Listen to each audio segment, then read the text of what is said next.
before at 6:35 p.m. I would ask everyone to please rise. Councilman Ward, would you deliver our invocations? Sure. Let's pray. Father, we just come before you now, seeking your guidance and your direction. Lord, I just pray for this nation, for our leaders in Washington, Austin, locally, that the decisions that are made are in accordance with your will and under the guidance and direction of your Holy Spirit. Just ask, Lord, that you'll direct this meeting. And we pray, Father, that you'll continue to protect our military, their families, and this nation from those that might seek to undermine it. And Lord, I just thank you again for your son and his willingness to die for us. And we ask, Lord, that you just continue to protect and guide each and every one of us. And we pray all these things, Father, in Jesus Christ's name and for his sake. And I give you the praise and honor and glory, Father. And I thank you for hearing our prayer. Amen. Amen. Please join me in the pledges of allegiance. I pledge allegiance to the flag of the United States of America and to the republic for which it stands, one nation, under God, indivisible, with liberty and justice for all. The Texas flag, honor the Texas flag. I pledge allegiance to Texas, one state, under God, one and indivisible. Yes.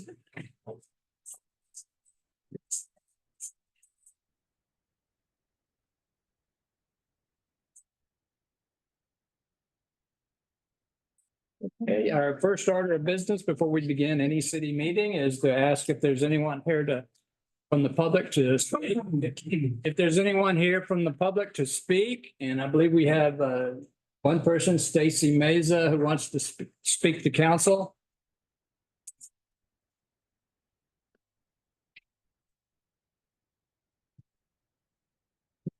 Anyone? Mine's not on. I think he's probably.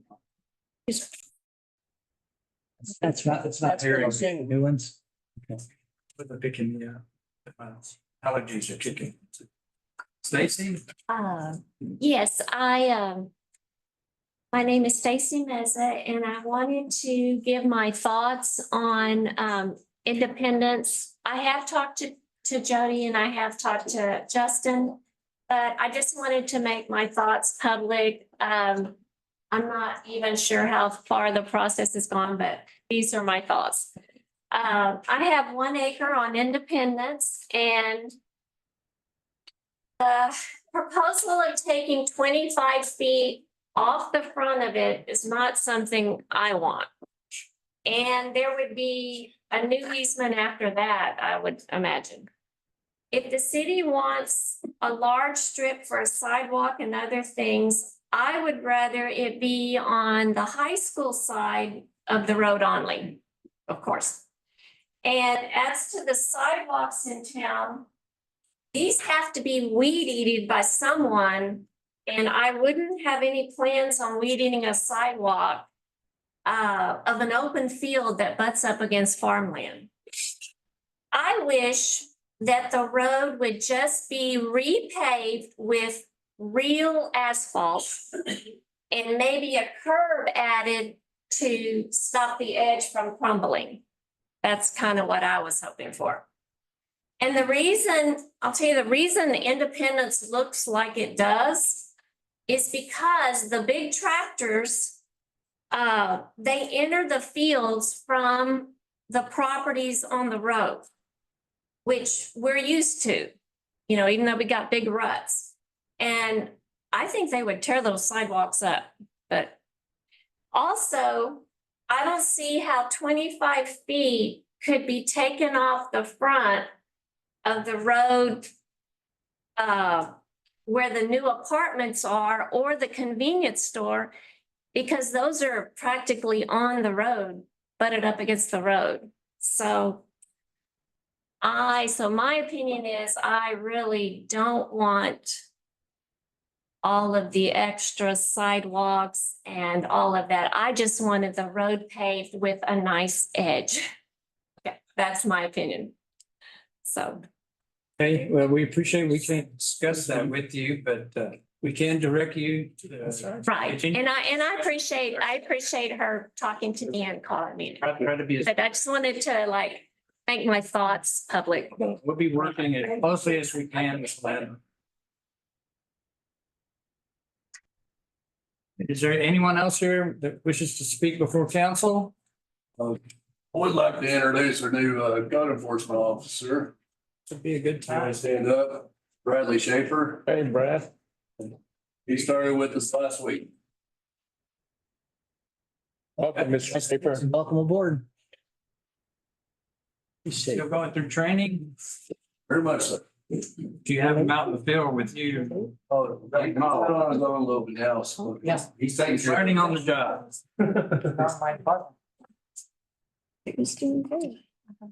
Okay, well, thank you, Derek. Yeah. Thanks. So you. All right, on to our consent agenda, which consists of the minutes of the May 13th, 2024 regular meeting, the minutes of the May 28th, 2024 workshop meeting, review of our credit card statements, receiving our monthly financial highlight report, and receiving the Victoria Economic Development Corporation monthly report. A motion on that? Make a motion. Second it. We have a motion and a second to approve the consent agenda as presented. All in favor, say aye. Aye. Any opposed, same sign? None opposed, motion passes. Okay, we'll begin our regular action item, agenda items. We'll begin with agenda item number one, which is to call our annual corporate meeting to order for the Port Lavaca Channel and Dock Company and consider and take any action deemed necessary for adoption of unanimous written consent. And this item will be presented by our attorney, Anne Marie Odify. If you will recall, Clement Cove Channel and Dock is the wetlands area and into the bay area in front of Clement Cove. It was purchased at the same time we purchased the Clement Cove property. It is not really land ownership. It is the right to veto any development in that area. Channel and docks were very prominent in the 1950s. And there is a few left to this day, but not very many. But this is development rights and the city's ability to control the development rights in that area. And we have to have an annual meeting because it's a corporation, just like any other corporation. But the only asset is those development rights for that property that's in front of Clement Cove.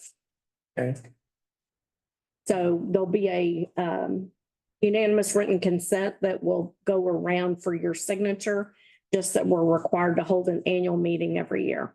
And those unanimous written consents are printed on your tape on your. But let's just pass one around because I We don't need to sign all of them. know. Got one started. Get a review, Okay. we have a signature. Oh, We've got two going on. Oh, signature page. Yeah, one's for Clement Cove and then the next item is, I did Clement Cove. This is Port Lavaca Channel and Dock. Same deal, except in front of the Port Lavaca Channel and Dock property. let me go ahead and I'm gonna call agenda item number 2 also up for review. Which is to call the annual corporate meeting to order for Clement Cove Harbor Company and consider and take any action deemed necessary for adoption of unanimous written consent. Same, At the same time. yes. So same for the Port Lavaca Channel and Dock, Clement Cove Channel and Dock. Those are both for the development rights in front of the property that the city owns. We purchased those channel and docks as part of the assets when we purchased those two different pieces of property, which made us corporate owners. So is some of that land title land, Some of that is titled and, title, like in the way, oh, yes. Oh, yes. that doesn't belong to the state? It's not titled title in our name. We just have the veto rights as to development of that area. Okay, so if it's titled in somebody's name, whose name is it titled in? GLO, I believe, right? I think So that. that's, State of Texas. Yeah. It's Tidelands. Yes.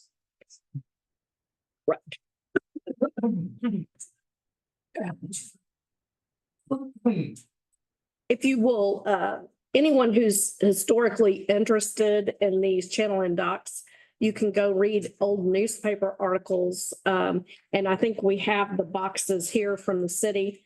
Back when this was very important, because there was condos and so forth that were going up on that part of that property, and there was a big dispute amongst citizens of the city about those condos.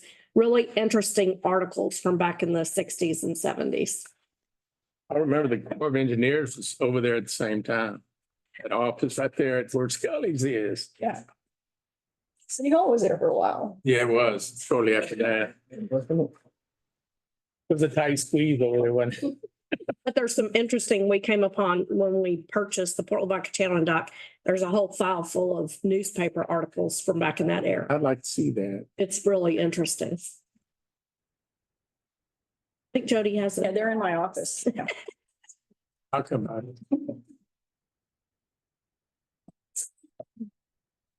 I would say probably it's best, even though you're signing it as a written consent, but to go ahead on both items to approve that written consent by the council as a whole. Make a motion, we approve the written consent for items 1 and 2.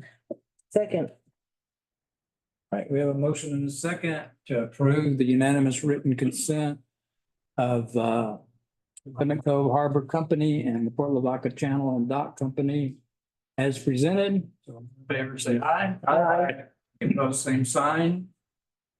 Opposed, motion passes.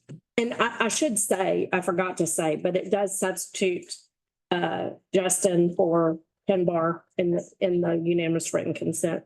Daniel, I think we had already done yours last year, but if we hadn't, it did that as well.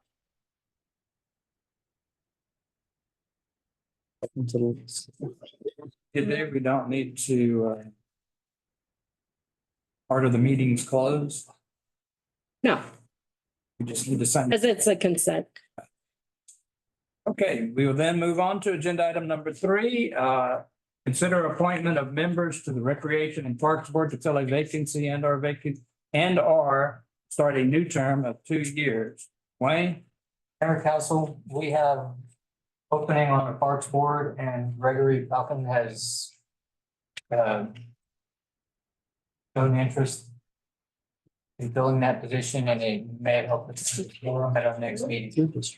Make a motion that we accept Gregory's application. Greg Falcone is also the head of the Veterans Joint Committee that help us with the flags, and he actually pretty much takes care of the flags out of the bayfront. And he wanted to be on the Parks Board. They have some things coming up also. And I thought that would be a good idea. We need to vote on and do so. So It's a great idea. we have a motion and a second to appoint Greg Falcone to this, Second. Posey. to the Recreation and Parks Board. All in favor, say aye. Aye. Any opposed, same sign. None opposed, motion passes. Thank you very much. It'll be a great addition. Right, we'll move to agenda item number 4. Consider appointment of members to the planning board to fill a vacancy and/or start a new term of 2 years. Derek? Mayor and Council, Justin Weaver's term is expiring on June 2024. In the memo, it shows that statement from Justin Weaver that want to renew his term. And recommendation from staff is approval. Can we approve Justin Weaver for a position on the planning board? Second. We have a motion, second, Is Justin the only one? Is no, there was Cindy. There was. Go through. I cut you off, I'm sorry. Okay, I'm sorry. Well, okay, the next is Mike Elgins has expired, it's expired on June 24. We might have to think about that. Staff recommends approval. And Lindy Kane. That motion includes Mike Elgin as well. And Lindy Kane? Is Wendy? It was first. There's Yeah, Lindy King, Melinda King. three of them. We have 3 positions open. Huh? Motion. No, just those 3. I haven't, yeah, I do too, but Lindy, Miss King's appointment came up in March. I know that we've discussed this before in council about making sure that if they don't get expired, that they need to do it a month before. Correct. You know, and so we need to make sure forward that it's done on time. Yes. I think Justin Weaver wants to say a few words. I believe that Mike Elgin and Steve Butler and I were all sworn in at the same time 2 years ago, so I believe his Yeah. expired as well. Yeah, Steve, we've got, he did not show up for the last planning board meeting. And we don't have a current phone number or email for him. So we're hoping at the next meeting, he shows up and we will ask him if he will accept another term. We're pretty expired. Yeah, He won't be able to vote. It's terms of Correct. at the end of June. the end of June.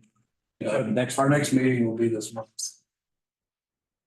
So, So just those 3. you want to clarify your main motion? So my motion is to include all 3 persons who are interested in the position on the planning board. As presented? Okay. And I'll second. Justin said. We have a motion and a second to Appoint Mike Elgin, Justin Weaver, and Lindy Kane. Lindy Kane. Lindy King. To the planning board. As presented. All in favor, say aye. Any opposed, same sign. Hearing none opposed, motion passes. Move to agenda item number 5, consider appointment of members to the Port Commission to fill vacancy and or start a new term of 2 years. Derek? Well, this one was really not Derek. Yeah. Sport Commission. I was wondering about that. And I will take Maybe this you had one. him do it. Yeah. But Sue Trailer is up and she has written a statement that's included in the packet that she'd be honored to serve for another term on the Port Commission. Is her term up already also, or is it? Yeah, I don't remember, this is June, it was, I think it was up. I think it's up this month. Yeah, hers is Yeah, it's fairly due. I think it's just, Well, it's stamped in February, so. yeah, I think she was making sure she got it in and there wasn't any, yeah. Well, thank you. Is that your district, Alan? 2 terms? So move. Okay. She's, Yeah, she's in my district. Yeah, I probably should have said, yeah, she represents your district on the. yeah, I'll second it. So, wait a minute. I had Rosie as second. Who's second? It doesn't matter. It doesn't matter. Okay. I missed the, Rosie. missed the motion. Whatever. I'm okay. Sue won't be upset. Okay. I think she's a great choice. So we have a motion and a second to appoint Sue Trailer, reappoint Sue Trailer to the Port Commission for a new term. As presented, all in favor, say aye. Aye. Any opposed, same sign. Not opposed, motion passes. All right, we'll move to agenda item number 6, consider appointment of a municipal judge in accordance with section 6.03 of the city's home rule charter to serve a new term of 2 years and for council to determine compensation. Anne Marie? Yeah, so per the city charter, your municipal court judge is appointed every 2 years. You have basically 45 days to make this appointment. If you make no appointment in the 45-day period, then the same judge carries over for another 2-year term. And so per discussion with the council, we did put it out to the public for any applications. 2 applications were received, one from the current sitting judge, Raymond B. Perez, and then also from Mandy Grant, the city secretary. And so now it will be up to y'all to decide. On the council, if you're on the council, you have to go out for a year you have to be off the council for a year before you can run for municipal court judge. Is that correct? I think it's being employed with the city. Not for an appointment, no. I think you're reversing it, like for Mandy. Are you saying for Mandy or for For Raymond? Raymond. He did sit out. I know he's Out at of here. one point, he got off and he was off for a year before he applied. Because the For a council member, you have to wait a year. And it doesn't apply It to, doesn't apply to another employee I'd like of the to city. make a motion that we appoint Raymond Perez as municipal court judge for another 2-year term. Yeah, I'll second that. Okay, we have a motion and a second appoint or reappointing Raymond Perez as municipal judge, for a new term of 2 years. As presented, all in favor? Say aye. Aye. All right. Any opposed?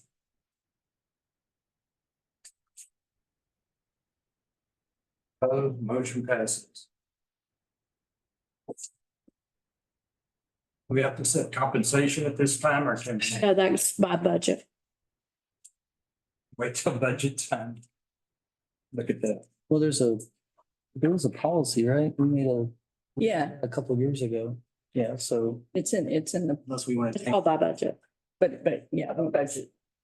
okay, well, it does say determine compensation. But that's okay. We'll do it in budget. Yeah, we can determine that, but Or when we make a motion to have this. This is difficult. Do we have to make any motions on compensation at this time? Do not believe so because it's already.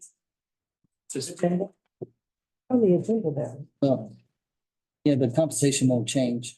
Compensation won't. Use the existing policy. yeah. Yeah, just the existing policy. I don't know.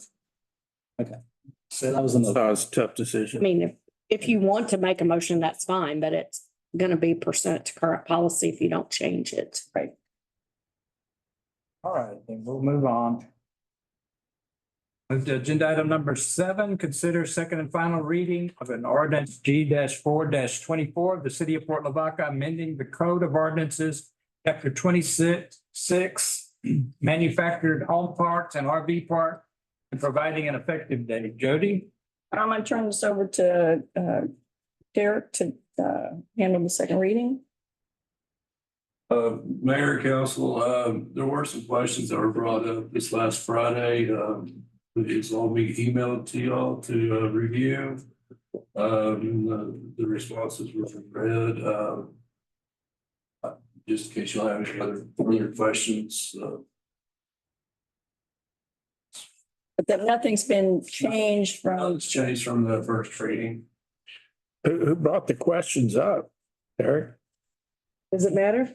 Sounded to me. I think they're good questions and we. yeah, then we just need I didn't know if clarification. it was like the manufactured home park owners. The RV owners are. Just general public. Mr. From council, but it probably came from the park owners. Oh, okay. Raised that question, so we. I'd like to know what they are. Wanted to make sure it had been addressed.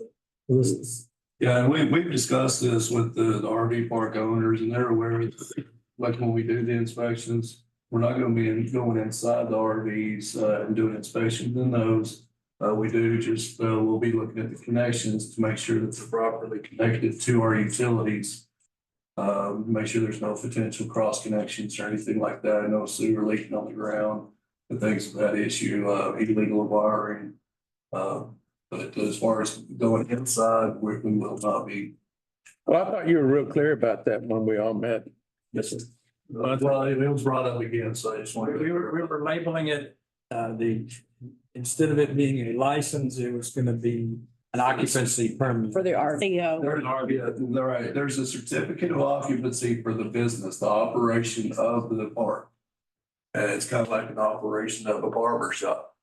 And if somebody comes in and they sell their barber shop, and a new person comes in, they'll have to get a new CO. Same thing with an RV park, manufactured home park. We'll have to get the new owner to get a new CO because it's gonna be all different information and everything. And we'll go back in and re-inspect and make sure nothing's changed, and then we'll reissue a new CO. That's what the RV parks wanted in there to distinguish it from. From a license, right? Yes, there is, and that's what I was telling, it's just like every other business in town that we do. Now, there was one change that should have been made by my reading of the emails was the 480 to 320. Oh, yeah, I forgot about that. Yes. Right. Remember there, yes, there is Square footage. limitation in your Oh. definition of Okay. manufacturing. Well, that's up to council. That's, I got that from reading from other cities. And that's why I went with that number. Yeah, we were, but in researching it, we found 320 square foot. that's what was in The the IRC. Well, that's Right. that's the minimum. Yeah, start with the HUD. It was- Yeah. That's minimum for a manufactured home. So, yeah, we were gonna recommend to match whatever the minimum was. Minimum was 320. Yes. What's in the ordinance now? Right now it was proposed 480, which we weren't changing that. That's what it was. But then when we identified and looked it up, actually the definition is 320. Or minimum size. Just when you throw that out there. Yeah, so we just want to match whatever. The only question, We're voting. It's already changed. We need to make that in our motion that we're going to change that. the only question that didn't get answered was why do the owners of the parks have 10 days to change their license? But we have 30 days to do an inspection. Why can't they be closer together? I mean, I didn't understand. There was never an answer in I think it was talking, it was explained about the amount of time it took to schedule and to make the inspection and everything. Yeah, and whenever they apply, then, And I get the 10 days. I get the 10 days, but I didn't understand. well, and then we'll. Why the 30 Oh, that's days. right, and I understand the question. What we'll do is we'll schedule with the property owner. And so that way it doesn't have to fall within that 10-day window. We can schedule it within the next month or so.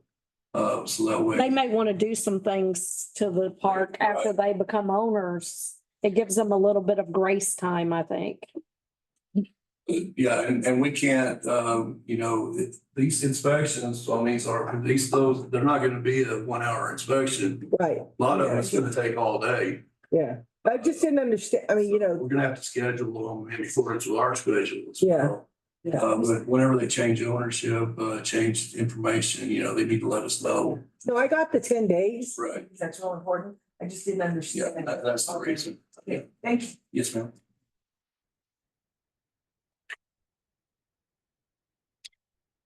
Okay. I thought somebody was gonna say something about changing the name from RV park to travel trailer RV park. The same thing. Again, RV is a recreational vehicle. It has an engine and a steering wheel. They allow a Winnebago into a travel trailer park, RV park. Well, something that has a motor and wheels and steering wheel. So they allow that in the RV park?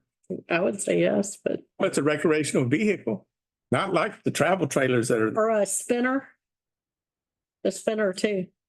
Oh, is that something that needs to be No, resolved? it's per definition. It's defined by the state. Yeah. We're not making up the definition. just for the same reason we're adopting a 320, because it's accepted definition, same thing with RV park. We need a motion and a motion that includes the change. Yeah, from to 320.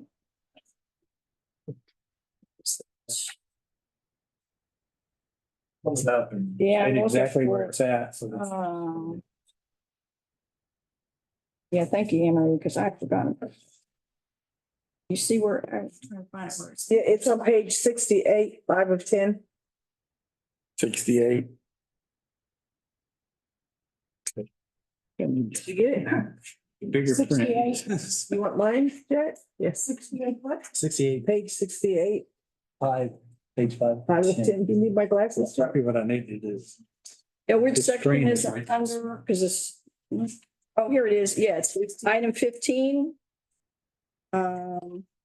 Yeah, it's item 480 square feet. Yeah, we paid 74 in packet, home size, minimum size, and expected housing. Section 26.6, item 15.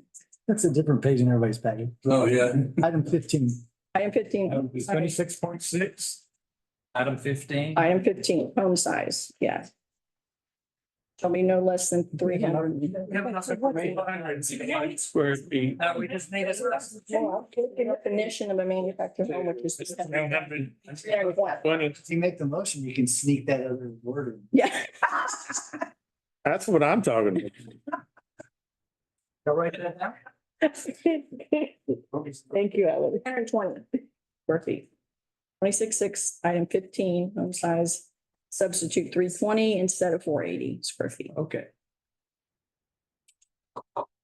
Need a motion to approve the second reading of the ordinance with that one change, to change section 26.6, number 15, from 480 to 320.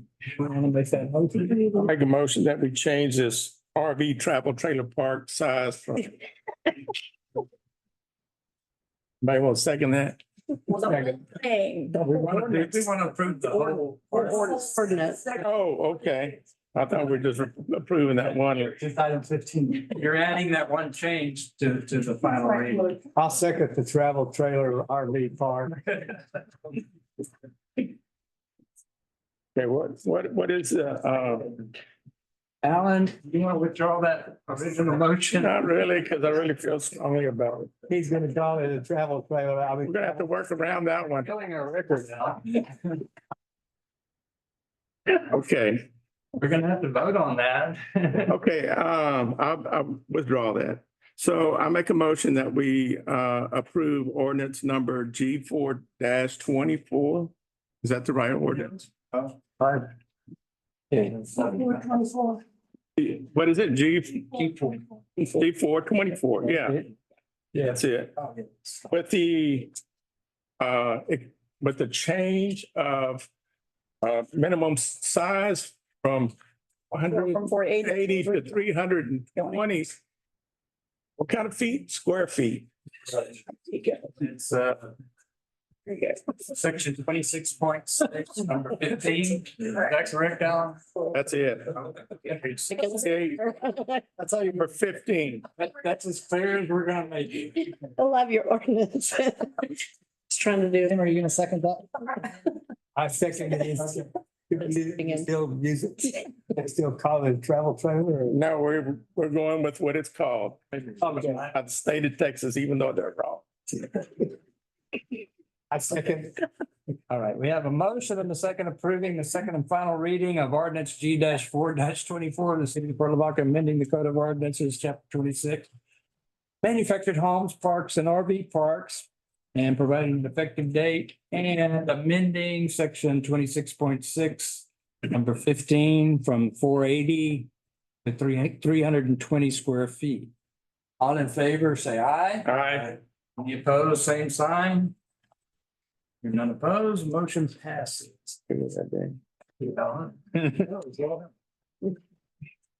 Made us all pay attention. All right, we'll move to agenda item number 8. Consider second and final reading of an ordinance G-5-24 of the city of Port Lavaca, amending the code of ordinances, appendix A, fees, rates, and changes, chapter 26, manufactured homes and housing and recreational vehicles, section 26 to 26. Chapter 32, parks and recreation, section 32 to 71. E, providing an effective date. Jody, what are we? Well, what you have here is second reading, and this is after a period of time where we had a workshop. And then we met with the RV park owners, and then we went through the first reading. And here we are with the second reading. The items highlighted in red are what the proposed new rates would be.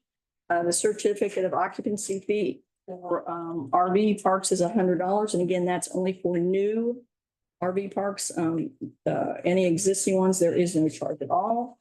Moving down into chapter 32, having to do with Lighthouse Beach. The daily rates are shown to be $70 for the hill sites, $375 weekly for the hillsides, $650 a month hillside with a maximum monthly stay of 3 months for council's discussion. On the waterfront sites, you have a daily rate of $75 and a weekly rate of $380 with a maximum weekly stay of 2 weeks. The daily rate for the tent sites will be $25. And that's what we're proposing at this time. Okay. Second reading. So move. Second. Right, we have a motion and a second approving the second and final reading of an ordinance G-5-24, the city of Port Lavaca, amending the code of ordinances, fees, rates, and changes to for house, recreation and recreational vehicles, section 26 and chapter 2 Parks and Recreation, section 32 to 71, and providing an effective date as presented by staff. All in favor, say aye. Aye. Opposed? Not opposed, motion passes. Move to agenda item number 9, consider first reading of an ordinance G-6-24, the city of Port Lavaca, amending the code of ordinances to chapter 12, article 4, building and building regulation, section 12. To 287, definition, unfit condition declared, minimum standards for use and occupancy. Subsection D and 11, and providing an effective date thereof. Yeah, Jody, you want to tell us? Derek can explain all this. Mayor, council, in your packet, there's a memo for the purpose of the proposed amendment is to adopt the 2021 National Property Maintenance Code. As you're aware, we do have the 2021 Property Maintenance Code adopted for the commercial. I would like to also recommend the approval of adopting it for the residential as well. The reason being, our code of ordinances, the minimum standards for housing, it's left up to a very broad interpretation, depending on who's out there doing the inspection. Such as I put in the memo for some examples, lack of an improper kitchen. Well, you define an improper kitchen. It's very vague. With the proper maintenance code, it actually has what the minimum standards are for a kitchen, for a bathroom, the minimum square footage. It gives you specific details of what the minimum standards. And like I said, this is minimum standards for housing to make it where it's livable. And it just, all this does just define it where to meet those standards. What Same as commercial. happens like on a 50 or 70-year-old home that has a small window that's not the proper egress size? Do we make them change that window? No, sir. Not unless they're changing them out. If they're changing out all the windows, unless it's historic. That's a totally different deal, but depending on which windows you're talking about, but they may have to increase the size for one window in the bedroom, just for emergency egress or something like that, if they're gonna be doing If they're a changing. remodel. But other than that, no, sir. If somebody moves into a house, no, we're not gonna tell them, no, you gotta change, everything in the house before you can and get it up to current standards, no, sir. But that's basically this is just saying you can't have holes in your floors. Your pipes can't leak, you can't have sewer running on the ground. Like I said, it does define what a bathroom is, what is required to meet the minimum standards for a bathroom. Just say the plug back in the 1950s didn't have the GFCIs in the bathrooms. Well, now they're required next to water sources. So just little things like that, just for safety reasons.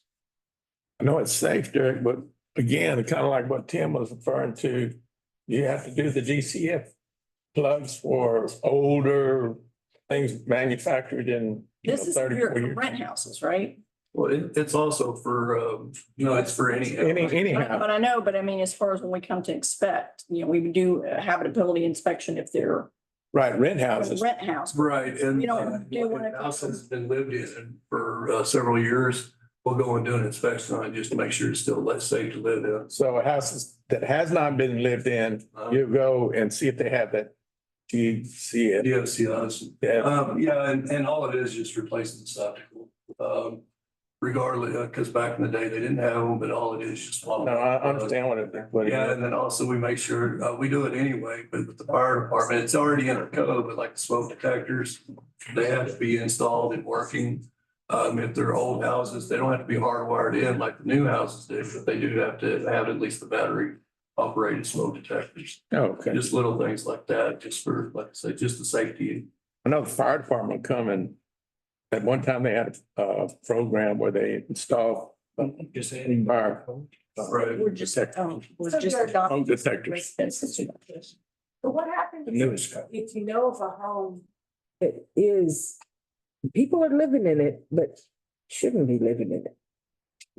I'll contact, well, if I'm made aware of it, then I'll contact the owner. If I see the violations, then I'll contact the owner, but typically what I'll do is, I'll go ahead and red flag it in our account.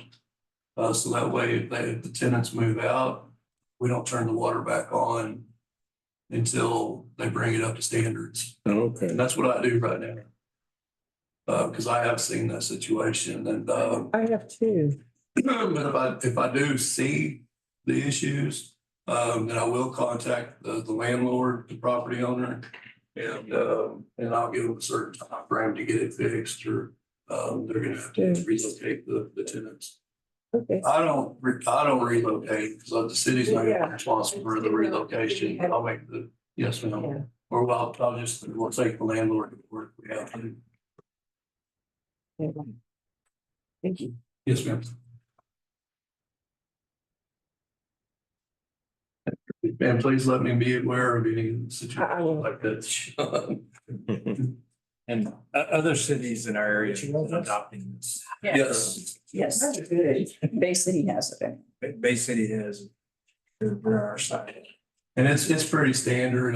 Like I said, there's nothing outrageous about it. It's just, like I said, just the minimum standards for living. And I did email a copy to council if anybody wants to really go through it and look at it. But from what I can tell, there's nothing, overly restrictive. It's just bare bone. Yes. That one for the housing, the international thing? Yes. Nine. It's forever, Yeah, I know. It is very long. ever. That book is only about that thick. It's forever. But if. Page after page after page. Try reading the commercial. I wonder, complain about the government, because you've got this, okay, you've got a guy that's building, I know, but the guy wants to come in and build a house or something. Okay, here, read this, and then when you get through, we'll go from there. He said, I'm just driving out of town. Some of the builders have already read the. Right before you go to bed, that's good sleeping material. Yeah, that's right. Listen to Justin there. Bible's longer than that. It's survival to read the. I do that.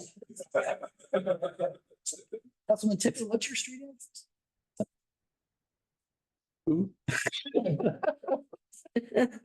This is just minimum standards And bare minimum. and And as long as we, very few minimum houses are being built nowadays. well, the problem is it's in the older homes that, I'd hate to see the maximum level. If we're talking about the minimum level of.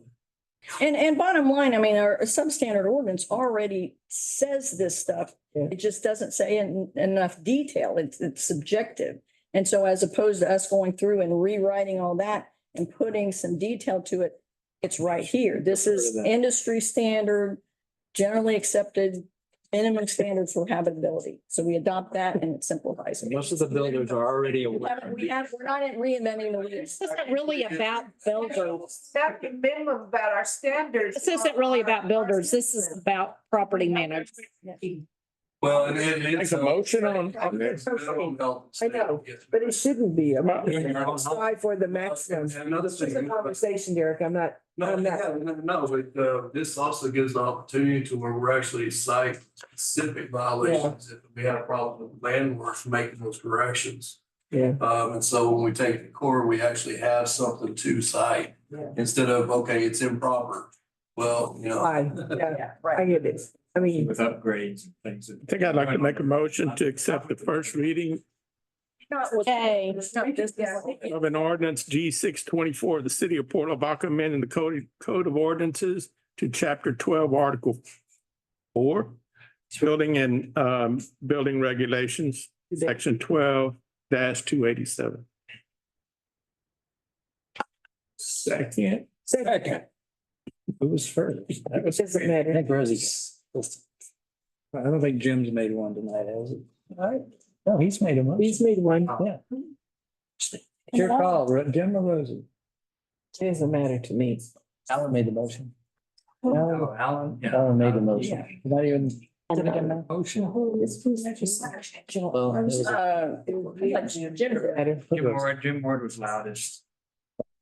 I already. Okay. We have a motion and a second approving the first reading of ordinance G 6 the city of Port Lavaca amending the code of ordinances to chapter 12, article 4, building and building regulations, sections 12-287 as presented. All in favor, say aye. Any opposed, same sign. Hearing none opposed. Motion passes. All right, move to agenda item number 10, consider resolution number R-061024-1 of the city of Port Lavaca, finding that AEP Texas Incorporated's request to increase its electric transmission and distribution rates and changes within the city of Port Lavaca should be denied, finding that the city's reasonable rate case expenses shall be reimbursed by the company, finding that the meeting at which this resolution is passed is open to the public as required by law, requiring notice of this resolution to the company and legal counsel. Anne Marie? Yes, and I have an update for you today. Thank you. Yesterday, we received an email. I think it was yesterday. No, Friday. We received an email at 6:15 PM. The parties in the AEP Texas rate case have reached a tentative unanimous settlement, subject to client approval on most of the issues in AEP's pending rate case. Bottom line is, after discussion with the companies and other parties, all parties have tentatively agreed to a settlement that would result in a $70 million increase in rates, resulting in an increase in distribution rates of about approximately 43 million and an increase in transmission rates of 27 million. However, it's a reduction of 93.5 million requested increase. So it cut it more than a half. The settlement terms include a capital structure. However, they asked us to contact if we had heartburn over it as administrative officials, to let them know today. But if not, to still, because it was only tentative, to go ahead and they recommended to pass this resolution to delay the effects of their rate case. And so although there is a tentative settlement, we're asking that you pass this resolution to delay the start date of the increase in the utility bills. So the 70 million, Ms. Odafe, Yes, how many people? is they didn't give us Months. the It's AEP's not just Texas. Port Lavaca, No, AEP Texas statewide. right? And you just don't know how many people are gonna be splitting that up, huh? It doesn't matter because They did not give us any numbers. I just, out of curiosity, I'd like to know, but that's all right. Maybe online. Thursday. I think B. Strauss from Victoria will be speaking. to the Rotary. Oh, good. Oh, that's I good. think if any council member Who wants to go? I'm glad to host them, The Rotary, except I won't be there, but I'm glad to pay for your lunch. be invited by members. If you're not a Well, I'll show up, they can throw me out. I just said that I would sponsor you to go. I'll pick up your lunch. I just won't be there. I didn't. So the resolution to delay is to delay how many days? 45 days. 5 days, and that's just staying, we do that every time they do a rate case. We do a rate case every time. Yes, Okay. All right. same Motion, standard. that we approve the delay of the resolution. Of the implementation. Yeah, The resolution. That's the resolution, is to have a 45-day delay. yes. Yes. Second.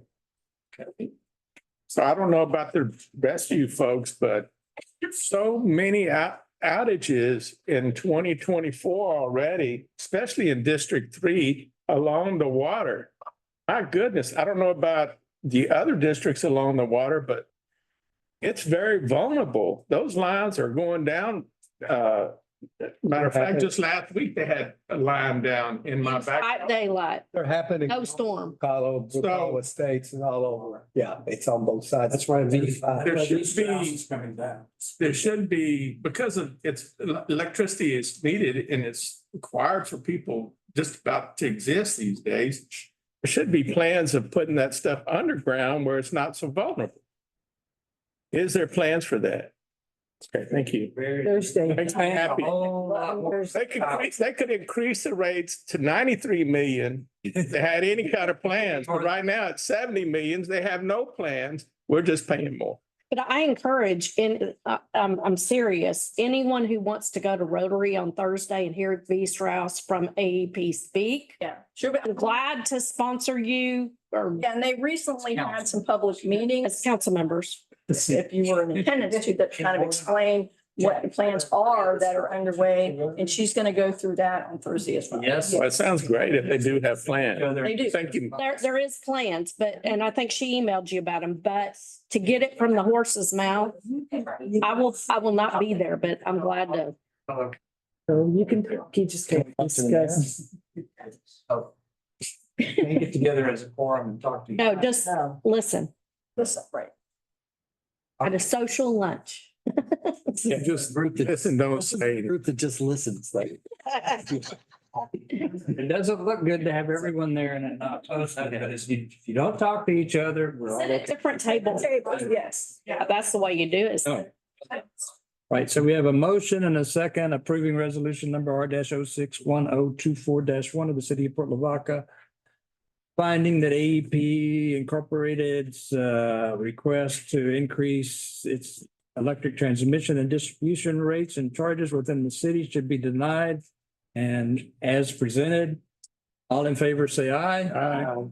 Any opposed, same sign.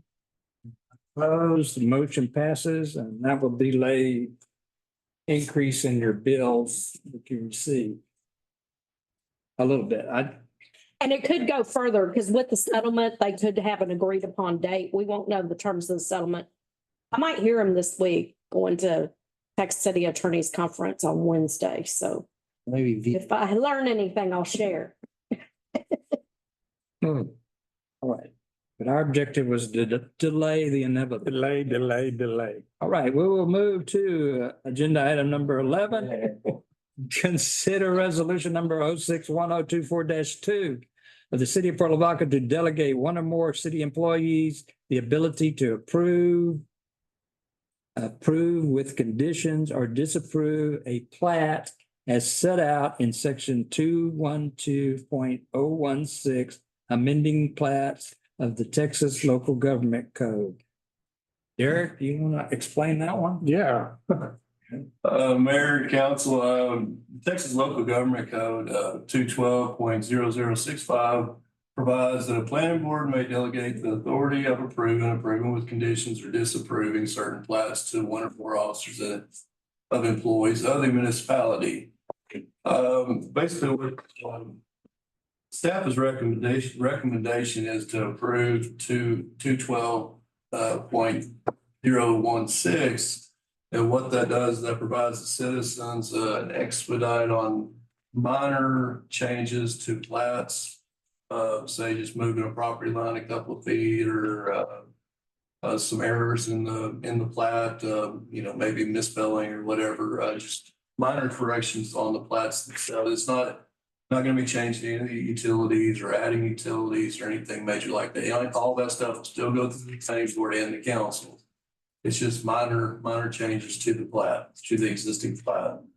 And it wouldn't be a new plat, it's just an Amended. And what this does is this helps to expedite for the property owners. So that they don't have to wait 2 months or whatever. And this was taken to the planning board and it's their recommendation. Right, and in your memo, it shows that the planning board did approve. There was approval of the planning board of the city of Port Lavaca to delegate to the city manager the authority to approve with conditions or disapprove an amended plat pursuant to TLGC 212.016. So the resolution is to delegate the authority to the city manager, not.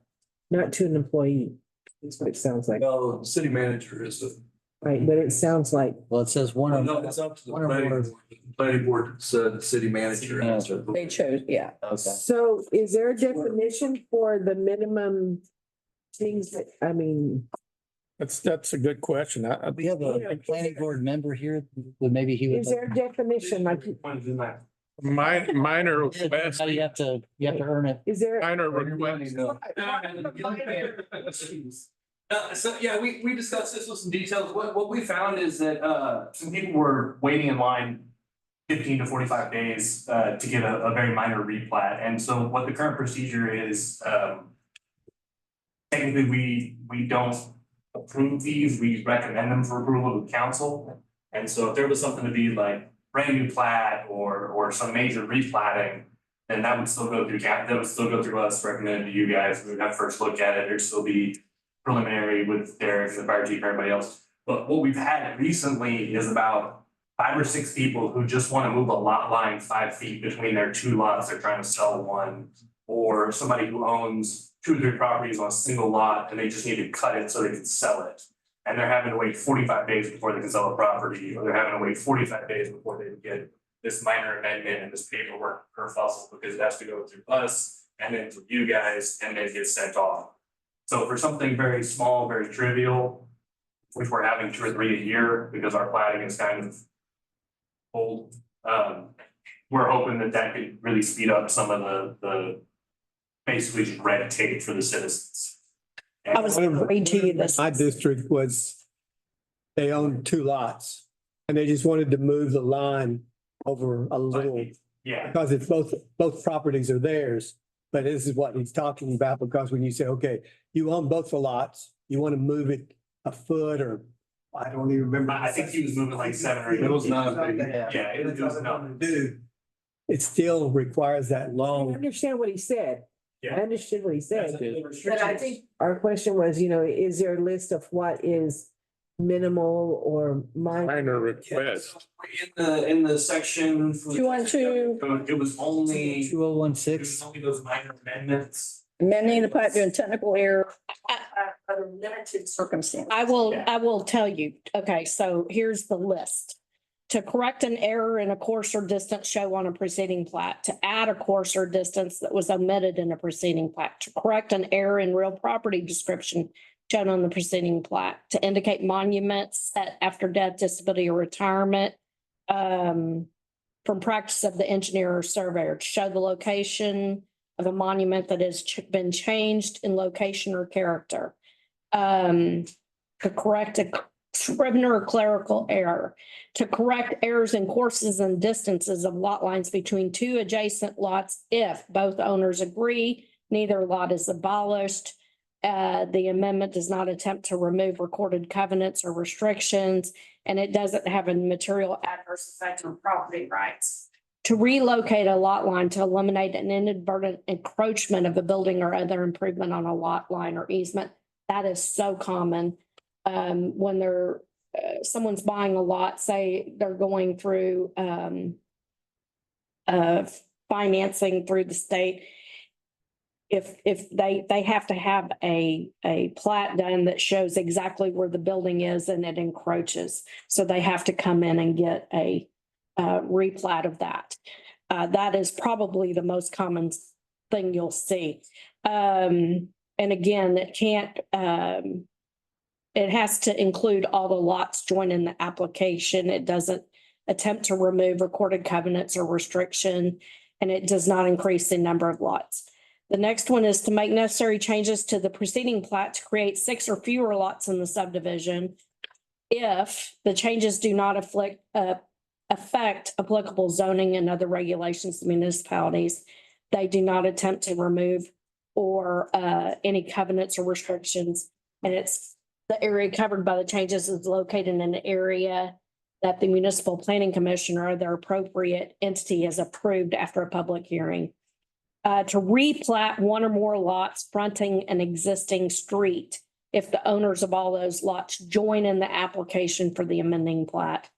It doesn't attempt to remove recorded covenants, does not increase the number of lots. Where I think of that is down on South Guadalupe Street, we had Bruce Phillips split up some lots on the street, which is the appropriate change, 3 to 2 lots. And it was the appropriate thing to do. There's people doing that anyway without doing a replat. And it's nice to have someone that obeys the rules and does the replat. So it's those kind of situations. That's the entire statute.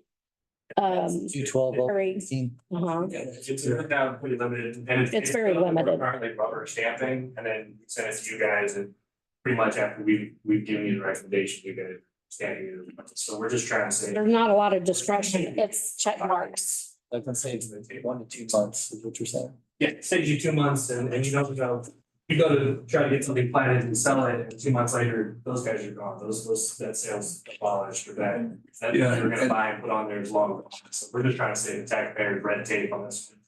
Yeah, and I'll review it, and make sure that it meets all the minimum standards, then I'll present it to Ms. Weaver and, then she'll take a look at it as well and make sure that there's nothing, and if there is any kind of discrepancy or if we have any issues or anything, then we'll take it. And if you guys design it as well, we can. Yeah. So we go right back to the same.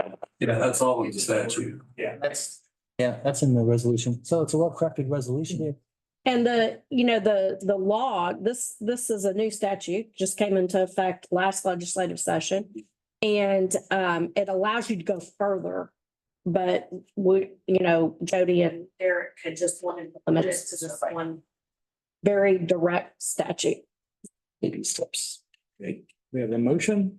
I'll make a motion that we approve resolution number R 061024-2 as provided. Second. Jim? Yeah, presented. I did. As presented, yeah. Seems like it's all well written. That's pretty simple. Motion and the second approving resolution number R-061024-2, the city of Port Lavaca to delegate one or more city employees the ability to. What? That's not the resolution as written. So No, it's written, it was Yeah. the city manager. Oh, yeah, to approve the resolution as presented. the actual resolution, yes. To approve resolution R-061024-2 as presented. All in favor, say aye. Aye. Opposed, same sign. Okay, but nothing's changed in No. the resolution. No. No, the resolution- Resolution is correct. Agenda item, the resolution is fine. So hearing none opposed, motion passes. All right, we'll move to agenda item number 12, consider awarding construction contract for the 2024 Independence Drive Improvement Project. Jody? Mayor Council, we received 2 bids for the Independence Drive Improvement Project on Thursday, May 30th. Attached in your packet is the bid tabulation along with the engineer's recommendation for award letter. Now, in our estimate for how to utilize the 2024 series certificates of obligation, we had budgeted $4.4 million for Independence base bid, which is the work from Virginia to Sand Crab. And we have budgeted another $1.6 million for the alternate bid, which was Sand Crab to Halfley, which was $6 million total. The sum of the base bid and alternate bid and the low bid of Lester Contracting equals a little over $4.6 million. So there are adequate funds available in the 2024 series COs to fund this project.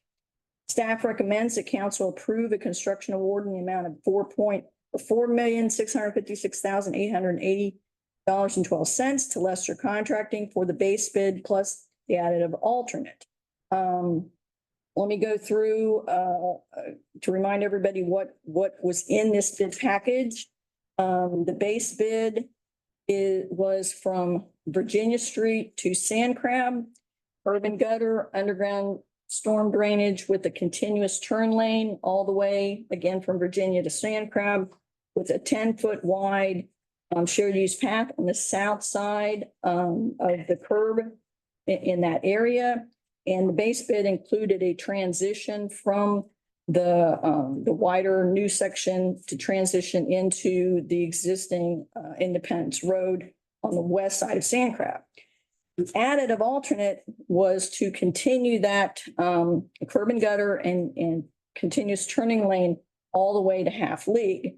The additive alternate does not include sidewalk in that area. There was an owner's option that was discussed with council during one of the workshops, was to perhaps provide a 2-foot wide colored stamped concrete strip along the sidewalk. Again, from Virginia to Sand Crab. The additional cost for that option would be $61,398.50. If council's not ready to commit to this option at this time and wants to think more about it, we still have time to do that as a change order at a later date. We do not have to work that tonight. So that 2-foot wide strip, come back again. I guess I don't remember discussing this. It was in a workshop. I think Alan was the one who had talked about that. It's delineating. We've gone back and forth about an 8-foot sidewalk, a 10-foot, and whether to have a grass strip. And we decided to keep it 10 foot, but maybe have 2 foot of it a different color to distinguish it. So From what? distinguish it from regular sidewalk. It would be colored and stamped, look like bricks or something. That's for. The sidewalk or the shared use path. This in here. Okay, why do we have 2 colors? I missed something. Well, it was like a safety issue or just to delineate. The curb and the sidewalk? It creates a separation. Yeah, And it actually brings your attention to the sidewalk that, hey, there's a it's kind of a. strip. Instead of having tall grass there, you're gonna have a color, you know what I mean? Oh, But there's handrails Colored grass. in there too, right? Colored Around? concrete. Oh, No. Yeah, but didn't we just talk about this in this deal about trying to save, to allow for water to be drained? I mean, to. Correct. Yeah, we did. Right. But I mean, in this project does We can not, still talk about it. yeah, we don't, right now, we have there's 10-foot wide concrete that butts up against the back of the curb.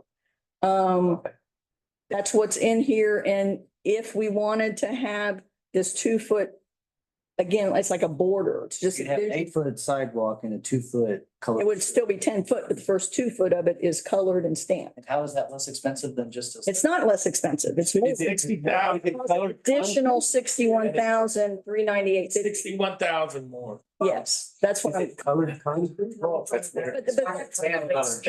So that's weed eating. That's summer's a weed eating, but we just. Right, but if you don't select that, there's still no weed eating because we're still gonna have 10-foot wide. It's just all site, it's just normal broom finish. Yeah. We just put that in as an alternate because it was discussed.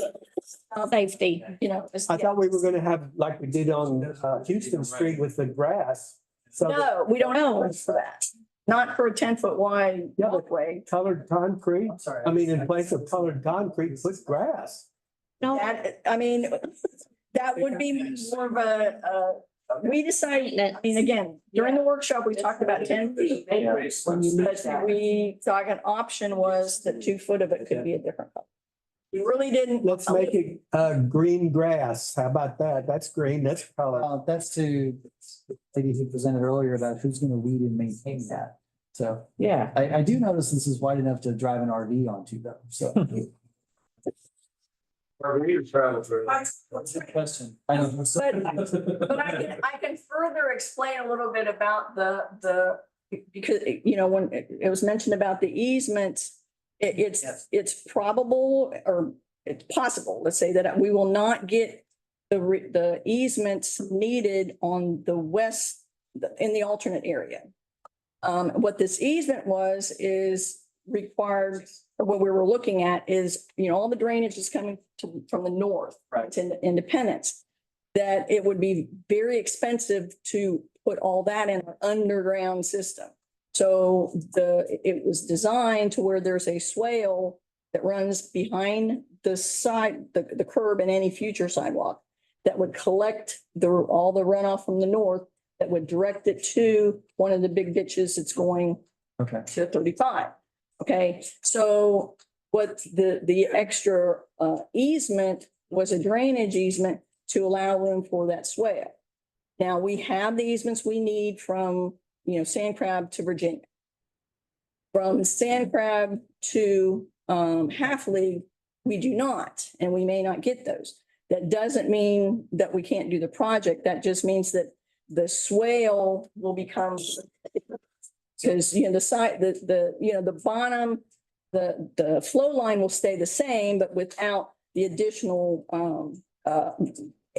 easement area, we've got to get it within our right of way. So the side slopes, instead of being like this, will be more of a ditch. So the concern brought this earlier, was that on the south side or the north side? North side, the north side on the I'll put- west side, the north side of the west side of Sand Crab. So you were concerned about a sidewalk on the north side. So if the sidewalk's not going in, or is that? Yeah, there won't be any sidewalks on that So part. we're talking about this- not a sidewalk. There'll be a sidewalk. There's not, in this project, there's not a planned sidewalk anywhere west of Sand Crab. Now that there would be, with the design, there would be room for one at some point in the future. That doesn't mean that it'll ever happen. But that swale, again, that 25 foot just allows us to create a swale, like, a gradual drainage way for water versus a more pronounced ditch. 25 feet is. a lot. So, And it's an easement. I mean, the other thing you can think about is that anybody that develops, you are going to most likely have a 25-foot building setback line.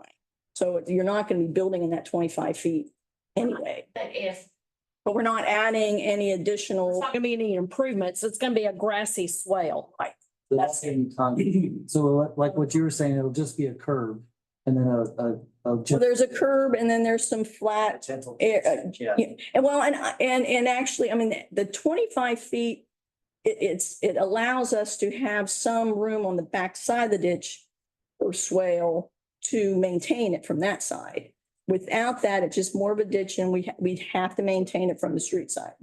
So is the property owner responsible for taxes on that 25 feet? Yeah, because they have full use. It's an easement. It's not, we're not acquiring the land. But again, and I've talked to Stacy and I haven't got back with her on more details, but I mean, we have worked at it. If she's not comfortable with that, we can make it work without it. It'll just look a little bit, I guess it'll be more of a ditch instead of a swale. So that improvement to the road, Independence Drive, should enhance our property value, I would think so. which I don't know, it's a plus, except for when you get ready to pay your taxes. exactly. Yeah. You don't really need. Now it's farm. Yes. But it can And be, we have looked at. it can be, since it's farm property, it probably won't go up in. Lay down curbs because they're probably gonna be doing that too. So here's a picture of, Stamped. I tried to find some. There it is. I've been looking all, and that's sort of, I mean, it's not on a road, but Right. it's so that it's just, Yeah. so that the curb is separated from the sidewalk, so you have that red. Right. People don't go walking on Off, the right. curb. right. Or if you're Driving driving on. along, you don't try to run up on it. That's not like that idea. I mean, does it have to be stamped though? No, it doesn't. Okay. And then if it's just stained or painted, then it would be a lot less expensive. I think it would be, Can they stain it? it's a stain that they apply. I know that we had to, when we were bidding, we had to select some colors Yeah. that we could choose from. I didn't select the most expensive ones. These few are fine. The cheapest ones are fine. It's, you know, Goes into the concrete. yeah. That's what I'm thinking. Yeah. Then they'll be able to segregate that 2 foot section without having to put. Yeah, they would, Be two separate. schools. yeah. Johnny, we saved that money, what else could we use it on now? Well, I mean, it's 5 feet. well, I can tell you, I mean, back, one of the things that we're looking at also, because again, these bids have came in quite a bit lower than we were Yeah. expecting. So we're gonna have some extra, or I say extra, we're gonna be able to fund some other projects. Now, one of the things that we had talked about during design, and we didn't think we had money for it, was to now, Civil Court hasn't given me the price yet, but to go ahead and add the sidewalk from the villas apartments over to Virginia, because there's not something on that side, on the north side.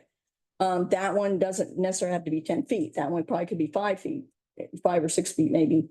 But so people, the kids or whatever that's at villas, they can, you know, they may just cross the street, but Yeah. safely have a sidewalk to take them down to Virginia to the true crosswalk and then to school that way.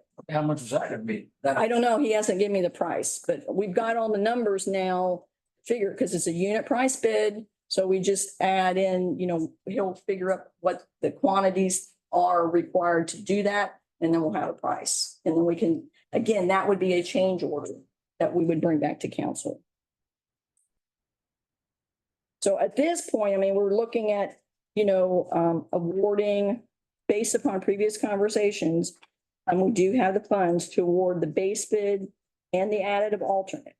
Again, we don't have to make a decision on the owner's option tonight. That is something that we can easily change order at a different time. Yeah, so I'd like the motion to accept the resolution, but I would like to keep the painted sidewalk for now. To forego approving that yet? Yeah, no. Okay, yeah, You want to approve it or you don't? I do not want to approve the owner option. That's yeah. So what's the add alternate? The add alternate is to continue with the curb and gutter and continuous turn lane all the way from Sand Crab to Half Lake. Because of the base, You all wanted to, right, correct? Correct. I want to do half the street. correct. We Okay. want to finish it. I don't know why I'm drawing a blank on all So this. the base bid assumed that we weren't gonna go all the way, and so there's a transition piece to take it back to just a 2-lane road. If we take the alternate, then we eliminate that transition and we just keep going all the way to Halfley. But we stop the sidewalk at Sandcrafts. I like the idea of the curb all the way. You know, if you're gonna put it out there, I just don't like the idea of doing halfway and then stop, you know.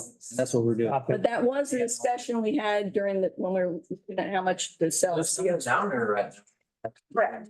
So if we don't do the painted, if we don't do that bit, I mean, would there, to Justin's point, would there be time for discussion of that later? Yes, Okay. yeah, for sure. I mean, that's something, they're not gonna be doing that sidewalk anytime soon, believe me. We have plenty of time to consider that. Okay, so you made a motion? So, all right. So we have a motion. For the base bid and the added alternate. When is this your district?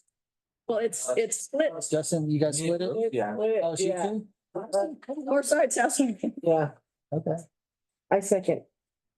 Okay, and we are talking about for the The base bids is base bids was the additive one, which is, an alternate. Push on the option. yeah. With, So it's what's in the recommendation in so. the packet, in the memo. So we have a motion and a second The base bid. approving the award for the bid for the 2024 Independence Drive Improvement Project to Lester Construction. Contract.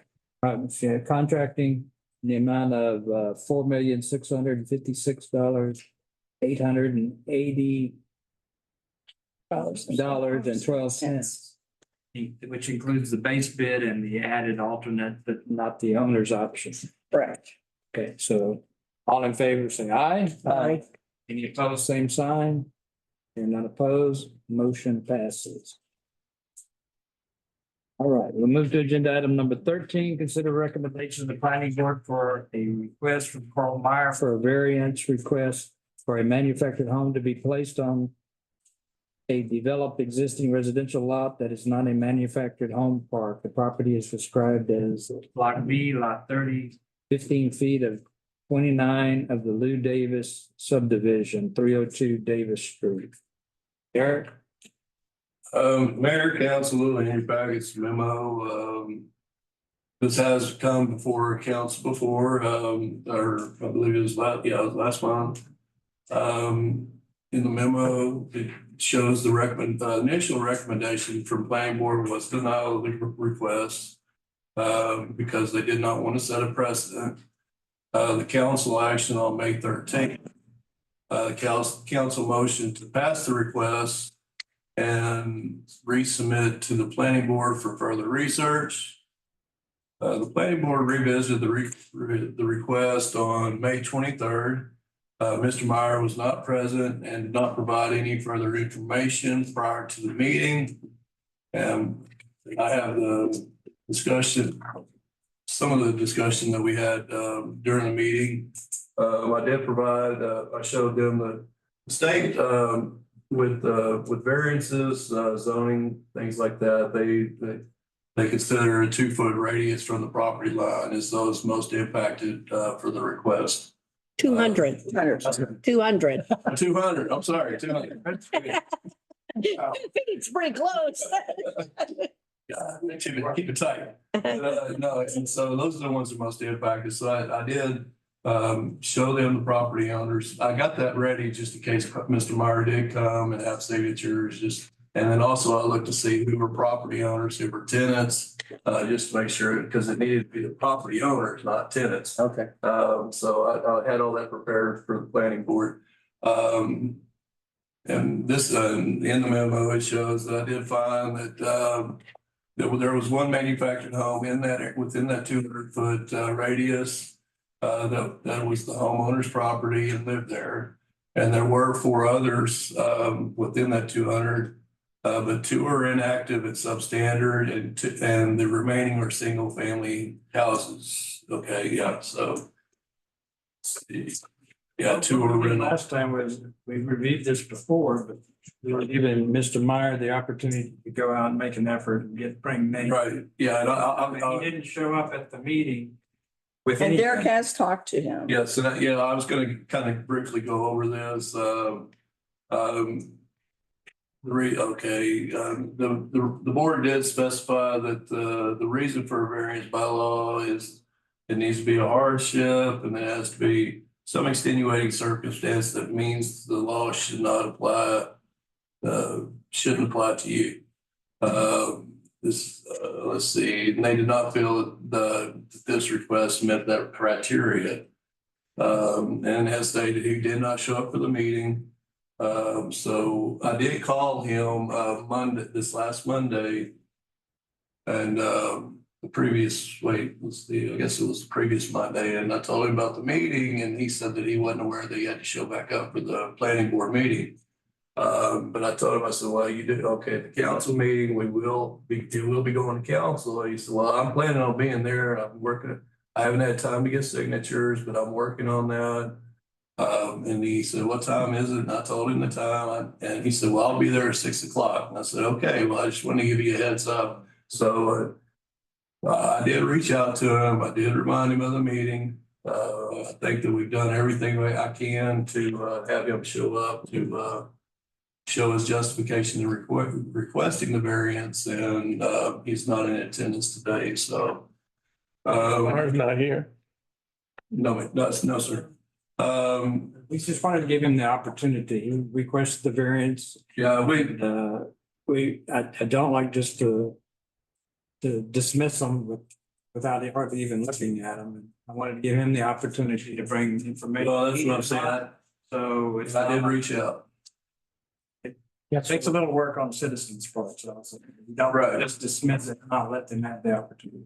Right, and that's why I reached out to him again, because I told him, it's going back to council. If you want to express if you want to prove the reason why you should be allowed to have this variance, you need to make sure you show up at the meeting. You say, yeah, I just haven't had time to get signatures, but I'll work on that and I will be there on Monday.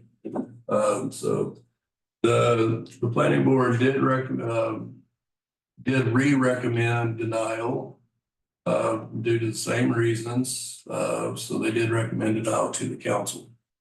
I've moved that we deny the request because, one of the things that you hear so much as far as complaints about the city of Port Lavaca anyway, is that there's no uniformity or whatever. And the guy that bought the hotel came and asked me, he said, what about the different subdivisions? And so we drove around and looked at all of the subdivisions in the city. And the fact that we've passed this and now to go back and say, no, let's make an exception here, because if we start making an exception here, it's going to be an exception a lot. And I think, when you have a home, and according to what people have told me, the lots and the houses around you are going to determine to a certain extent the value of your home. And the thing is when you start bringing something like this in and you say, okay, it's going to just be for rental purposes because this is a single family subdivision. Let's just deny it. I mean, that's my feeling. So I talked to Mr. Meyer myself as well, so I'm kind of familiar with this one. And I'm finding out there's a long backstory on this one. So I am open to entertaining the idea of a variance, of course, but on this particular one, with all the facts going through them, I'll second your motion there to deny the request. Okay, so we have a motion and a second to approve the recommendation of the planning board to deny the request from Port Lavaca for a variance request for a manufactured home to be placed at 302 Davis Street. So as presented. So all in favor, say aye. Aye. Opposed, same sign. Opposed, motion passes. Mayor and Jody, so I think part of the discussion we had last time was that there were so many RVs or manufactured homes in that area that maybe we were looking at maybe not the variance necessarily, but redistricting that area as open to allow manufactured housing to be there. Are we gonna have any review of our site map or anything like that this year? Yeah, I mean, well, That's probably, a variance wasn't a very good approach necessarily for that particular lot, but maybe the bigger picture is. Itself. yeah, I mean, right now, we don't have that allowance anywhere in the city, right? Right, So- so maybe we were a little too. Yeah, but I mean, because right now, even if our land use plan showed that they could be there, the ordinance wouldn't allow it the way Well, it's written. so maybe that's the. But yes, Figure out how to make. Yeah, because that neighborhood is really mixed. It's a fair amount of mixed. But that's why I wanted to reiterate the 200-foot radius, because there are a lot of just regular single family There are. state-built homes in that area too. Yes. And I believe I went out even further. I went even out 500 feet. And the ones that I found, most of them were rental, and of course, some of them was his. So, there was, I believe, I mean, don't quote me on this, but I believe even out to that 500 foot, there was only one, that there was an actual homeowner, the property owner that lived in it. The rest of it was rental, but there wasn't that many compared to, I was surprised after I really sat down and looked at it, the amount of single family houses that we do have in that area. I think it was 6. Well, I was in that 200 foot, yeah. There's not a lot. But it got housing prices getting $200+ a square foot. I mean, I think we may have to kind of look at this and say, we have people that just, look, that's too expensive. We need to be able to allow people. Well, yeah, So maybe we were a little too strict, well, the thing is that we did receive a preliminary zoning ordinance. And we're working on reviewing that. And that's part of what council can consider later on is the districts. Yeah. And there's certain districts, where manufactured homes, not necessarily just manufactured home parks, but, like you're talking about, like we discussed at the other meeting. Right. Right, yeah, That's something. and that's something that could be considered. I mean, we can make that happen. Yeah, and yeah, there'll be. Doc talked about, and we have an opportunity for this planning grant that can have a comprehensive look at all that, but that certainly doesn't mean we couldn't, because that's going to take a while to do all that, but we could, if we wanted to make some short-term changes to our land use plan until that's done. But my recommendation for that is to have public hearings on that because that does affect a whole lot of people, not just, so when you change in the whole area, it does need to have several public hearings and discuss it thoroughly. For the, just make So sure. when you have a zoning ordinance, which I know that's one thing we're looking at going to, the code requires even private notice to individuals when you amend that zoning ordinance within 200 feet of the area you're changing.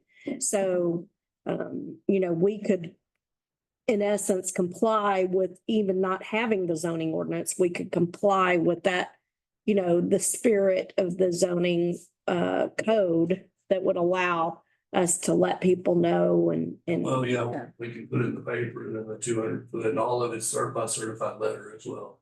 To every property owner within the 200 foot. Well, yeah, so it's not on the. We don't do that now. Yeah. Yeah, so I guess you guys maybe understand where we're coming from. Right. Okay. Thank you. Council, want to take a break? No. Do we? You want to just continue on? We only have a little bit to go, but it could take another 30, 40 minutes. What? You need to speed up then. Yeah. I hope not. I couldn't just shut it down. Okay, we do need to get our discussion. Okay. All right, we'll move then to agenda item number 14, consider recommendation, planning board for conceptual plan of a proposed convenience store and car wash to be located at the corner of Half League and 35 South, property ID 38066, located at 1019 Highway 35. Derek? Mayor and council, this is see in your packet,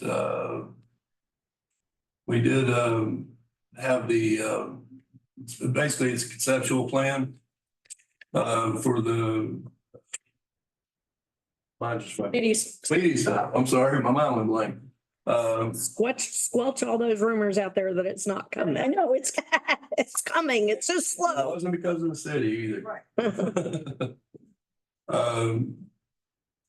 Let's see, the application was for a new convenience store and car wash on 1019 Highway 35 South. In the memo, it shows the property, the area they're looking at, it's right there on that corner. And we did have a preliminary meeting with them last year. And I apologize, but I could not find the notes, but they did make all of the recommended corrections at that time. But during that time, we also adopted the landscape ordinance. And, we've made some other amendments to the ordinance, so they're gonna have to comply with those requirements too. They did not have in the conceptual plan the sidewalk on the highway, so they're gonna be including that as well. So is there a negative? Is there anything downside to this or? I'm sorry? Is there a downside to this? Okay. I'm just saying they're doing what they're supposed to do. Okay. Yes. No, they were asking what district, it was district, I believe it's fine. Yeah. Yes. I'll second your motion. First. Right. So Slide motion. we have a motion and a second to approve the recommendation of the planning board for conceptual plan of a proposed convenience store car wash to be located at the corner of Half League and 35 South as presented. All in favor, say aye. Aye. Any opposed, same sign. None opposed, motion passes. Hey, Derek, what's that gonna do for traffic there? I mean, do we call TxDOT to, because like when school lets out, it's pretty tough getting into the bank or out of the bank there. So do we call and try to get the lights adjusted? Who takes care of that? The lights would be the state. Happy text that, yeah. Yeah, but who calls them and tells them it's something that they need to look at? we can tell them they can look at, but we can't tell them what to do. But That's just like at the Whataburger intersection. They didn't listen at all, so. They'll do a All up to them. determine. But they are aware of the project. They've reviewed the project. Because they had to approve the drainage. Right, That was- That was the holdup, was it? yeah. The other thing is, are they aware of these new ordinances like landscaping and all that? Yeah. I thought you said yes. Yeah, and they were on Zoom with us during the meeting, so they're aware of it. Yeah, planning board did a great job with I that. thought you said yes, but I was Yes. just clarifying. So that independence drive approval will help them alleviate some of that traffic too. Mhm. Once they. Yeah. Down for. A couple years. That'll be a year too. Different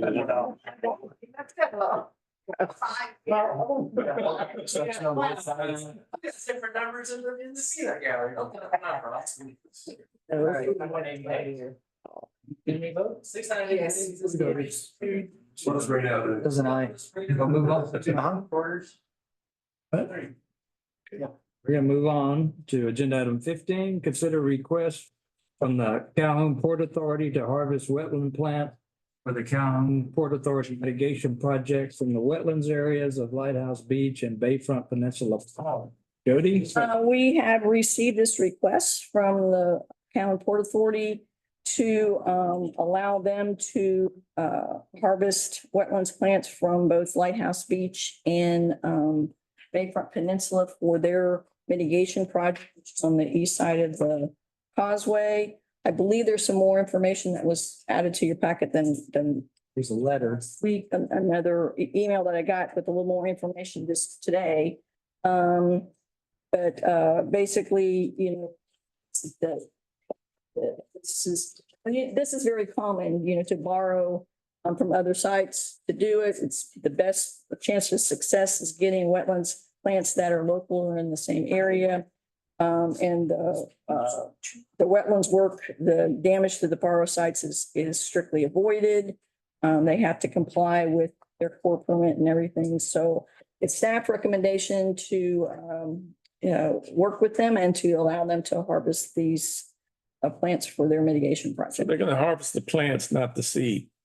The plants, they have to, you know. What's that gonna do to our, We have a representative from the port. Please and thank you. Yes. well, hold on. Okay. I noticed that we're losing a lot of that salt grass that's in the actual water.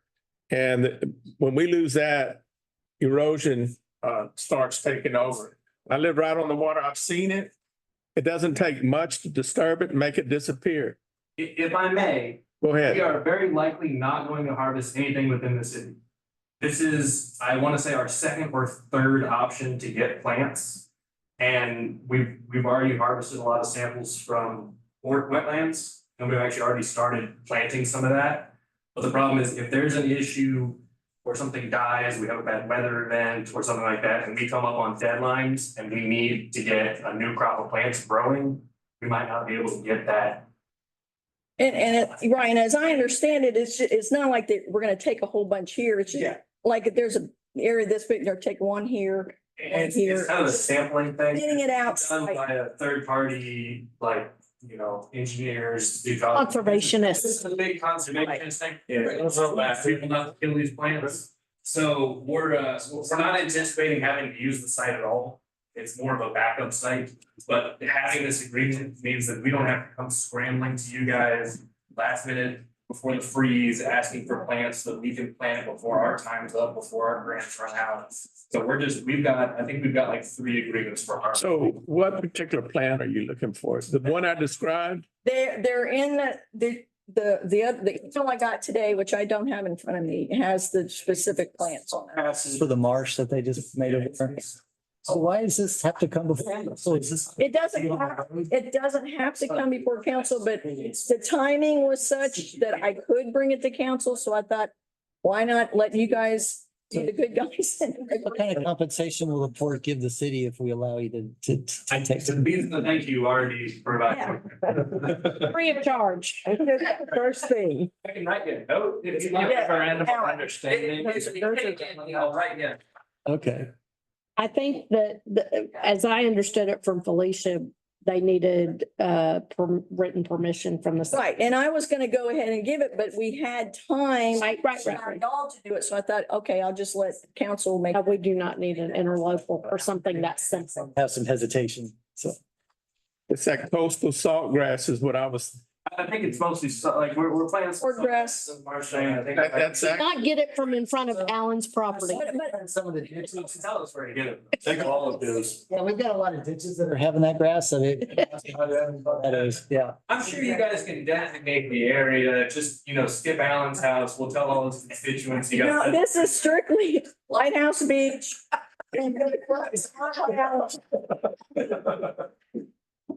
Write it however you want, Alan, you make the motion. Closed session. Set them up, bro. Okay, that's your district, Alan. Quick coming these. I make a motion that we do make these plants available as a last option. I'll second. Okay, Good job. so we have a motion and a second approving the request of the Cowan Port Authority to harvest wetland plants from Lighthouse Beach and Bayfront Peninsula Park as presented as a last resort. So all in favor, say aye. Aye. Any opposed, same sign? You're not opposed, motion passes. So when she complains about that, says, tell them that's what Justin said. Still ain't going. Yeah, Weaver now, yeah. Justin said it was like, it was really. Got time. Are we gonna So I want to take a break now. We're going to close session. Yeah, is this farming? Is there anything? Yeah. Yeah, let's go to bed. I need. You got two old people over here. That's why I. Taking a break? He's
Did something.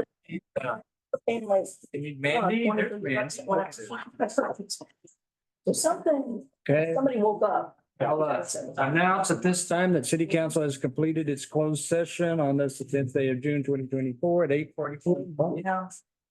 And we'll also announce that we have nothing to discuss that we derived from the closed session.